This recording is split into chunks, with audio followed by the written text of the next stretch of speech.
Hi, this is Sylvia Sousa, and this is my project for the dog days of summer. I'm creating a floor cloth for my dog Milo.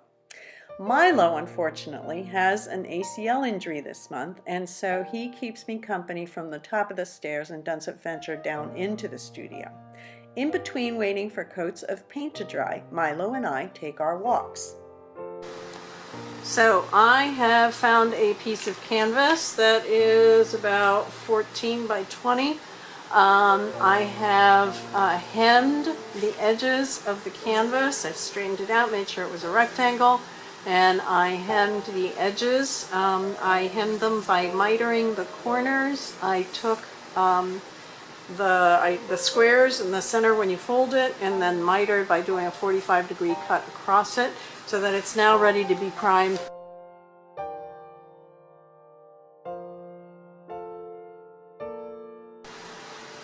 So now I've finished doing the back. I will do the same for the front, and then I'm also going to do about 7 coats of gesso because this thing needs to be very well protected since water will get on it. Okay, so now my gesso has dried, the final coat has dried, and I did 1 coat on the back, and then I did 5 coats on the front. So I lied, I didn't do 7 coats, I did 6. I am now going to give the whole thing a coat of color. And I use house paints. I buy my house paints either off of the extra paints that they've got left over at Lowe's or Home Depot. So I'll buy like little sample, I buy the sample ones, or I will buy the actual sample ones. So house paint works better for floor cloths than the regular acrylic paints. So I'm going to give it a coat of this sort of medium tone grayish brown, and then I will be adding the stencils and details in these other colors. So let's get started.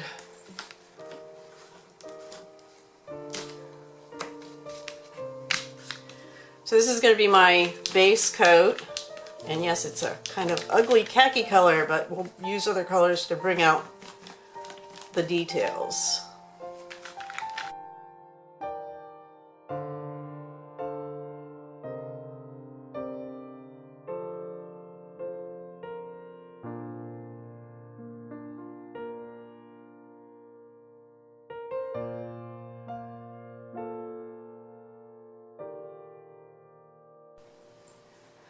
So I've done 2 coats of the house paint in that mushroom color, and the next thing I've got to do is I've got to measure before I can use my stencils for the layout. So I usually start from the midpoint of a piece, and in order to do that I have 18.5 inches across the bottom, and I guess you can't see that, so let me move this up a little. Okay, so there's 18.5 inches across the bottom. And the stencil leaves me with about 1.5 inches on either side. So at 9.25 inches, I've drawn a midline to line up the stencil. And I'm using one of the Stencil Girl product stencils. I don't know which one it is right now. I'll have to dig it up because it doesn't have a border with the name on it. And I'm going to use another one of the house paints that I bought. This one's a Sherwin-Williams. No, it's an Olympic one off of the extra shelf that they have at Home Depot or Lowe's. And I'm going to put a little of it onto this lid. And I usually use a sponge. It's one of these from the Martha Stewart sponge. And I'm going to use this to put the color on. So with this kind of stencil, you want to get a little bit on the stencil, but not too much. And you want to somewhat dry it off because you don't want it to be too much. Okay. And so holding down the stencil, I'm going to start from the top, and I'm going to pounce as well as rub.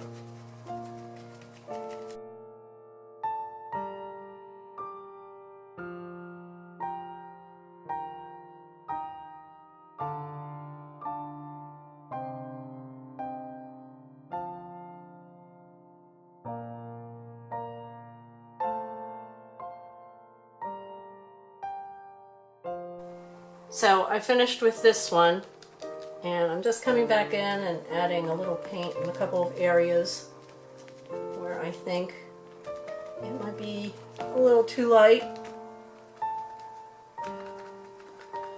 And hopefully it has not smudged in too many areas. So now we'll see what we got.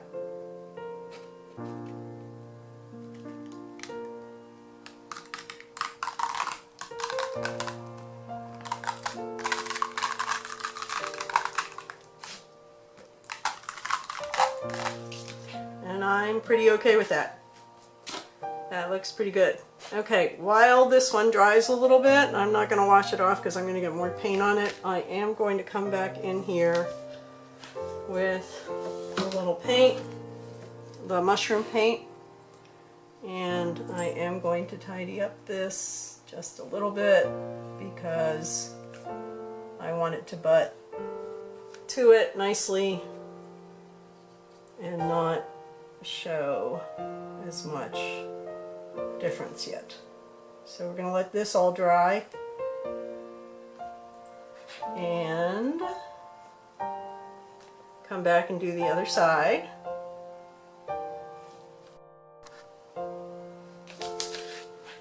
Okay, so we're going to continue with the other side.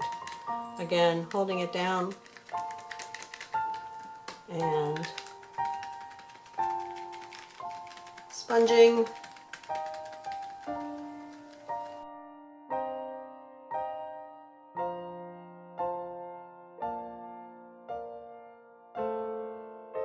Okay, so I've added the second side and I'm going to lift it up and hopefully it came out okay. It doesn't need too much touching up. And there's a few spots. So I also wanted to show you what I do because I don't like dumping all this paint down into the river eventually and into the Chesapeake eventually. I'm going to set this aside for a second. And I have a notebook in which I use my leftover paint and whatever stencils I've been working with. Before I dump them out, I use my leftover paint and add it to it. And in this case I was using a lot of different kinds of paint. I don't even remember what projects these all were. But I'm going to take my stencil and use up some of the paint I got. And I don't care about being really careful here.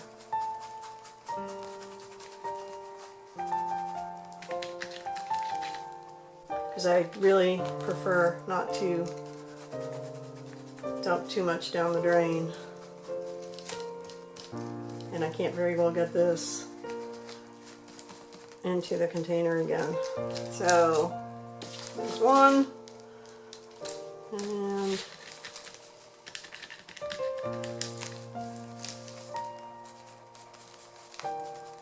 oops, oh well. And in this case I'm just using this more like a sponge.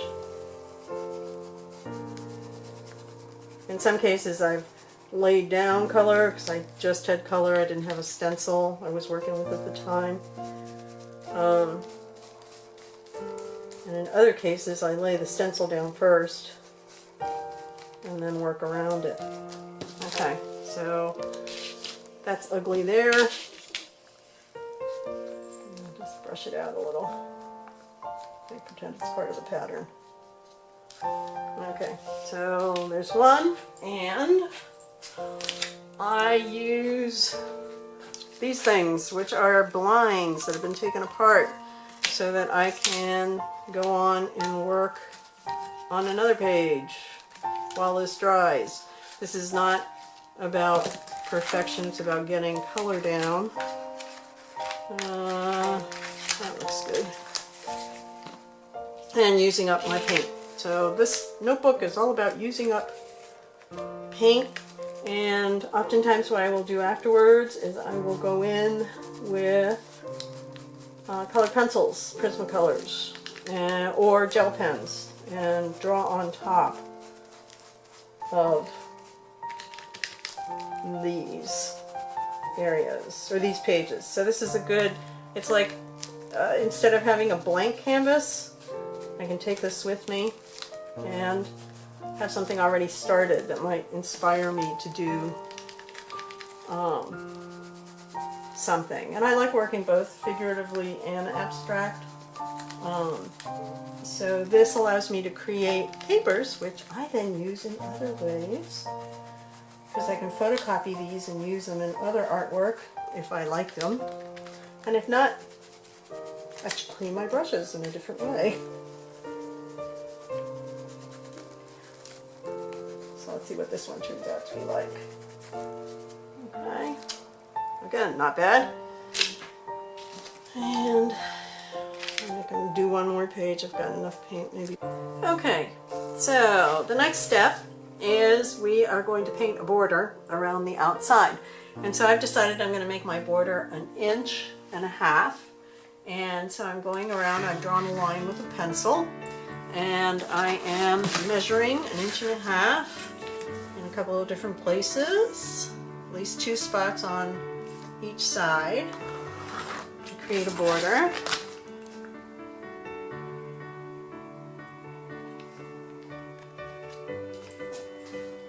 And I don't know if this ruler is long enough. Should be fine. Okay, there.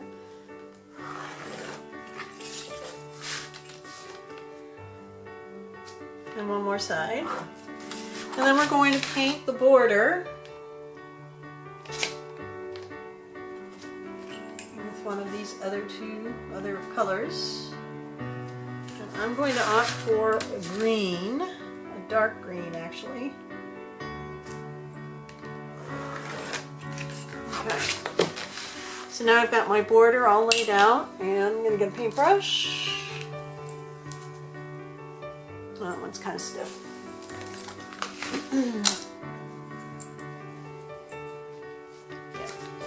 Okay, and I'm going to go for the dark. This is a dark, whoops, sorry, dark blue-green. Shake it. Again, we're using house paints. And that's the color, so it's a nice sort of dark teal. And I'm just going to paint the border.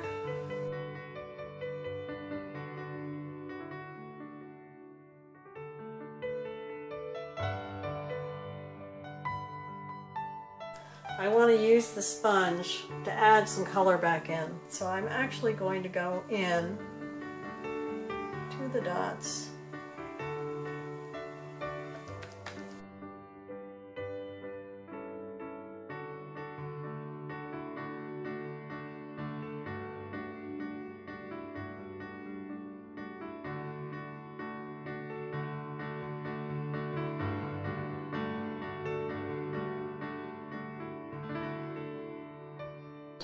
I mixed up a more turquoisey, between turquoise and that green. I added some turquoise to that green, but I think I do need to cover the dots. I'm not crazy about the dots and how they're turning out, so I'm going to take some tape and actually cover the dots. Those in.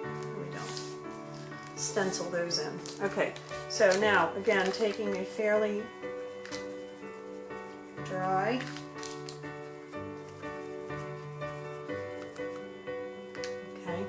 to pounce that in. Yeah, I like this color better.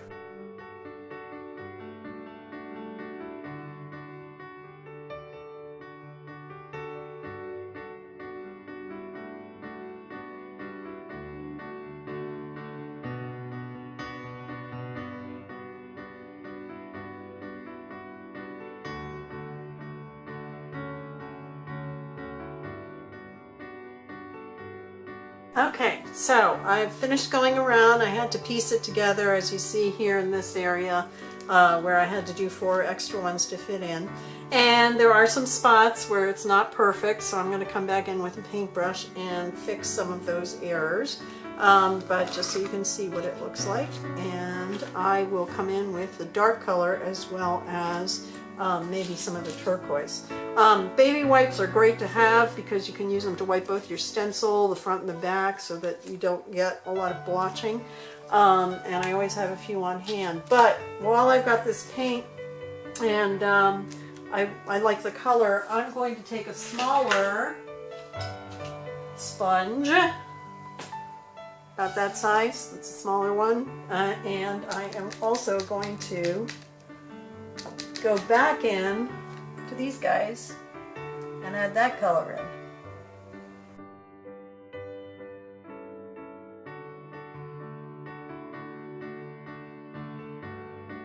Alright, so I polished up a little bit on some of the errors that had been made. I noticed one there. Oh well. I also wanted to do something a little different in the corner, so I used another Meguiar stencil. It's another Stencil Girl product.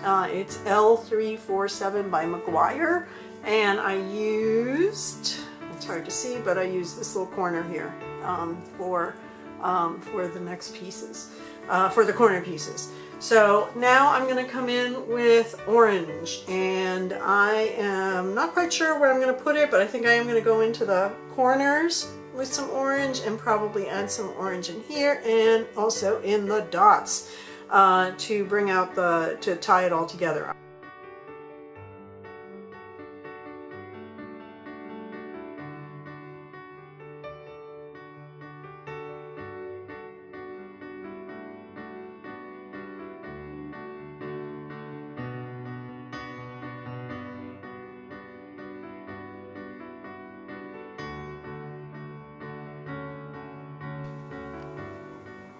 Okay, so I'm sorry I cheated you out of watching me put dots in, but I decided that I was going to do dots inside of the center to keep sort of that theme going. And the last thing I'm going to do is come into this with a paint pen. Okay, so I'm coming around, I'm using a white paint marker, and I'm just adding a little bit more circle. And I'm going to go all the way around and do this on the border, and then decide whether I'm going to do anything inside. And I'm using a Sharpie white paint marker. So before sealing the whole thing, I just want to tidy up the back a little bit, and so all I'm going to do for that is come in and where the seam is, or the hem, I'm just going to paint a little bit of that up to just make it a little neater.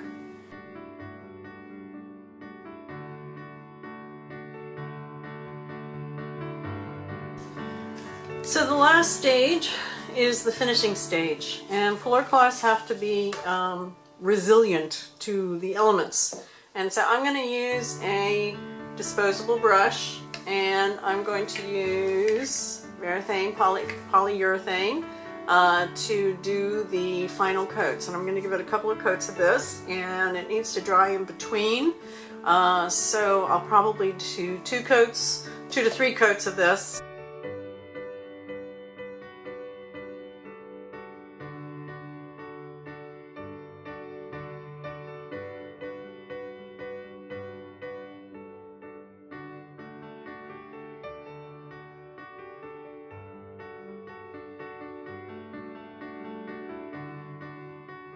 So here's the final product and how it sits in the kitchen underneath Milo's bowls. I hope he'll enjoy it, and I hope you have enjoyed this as well. Thanks for watching.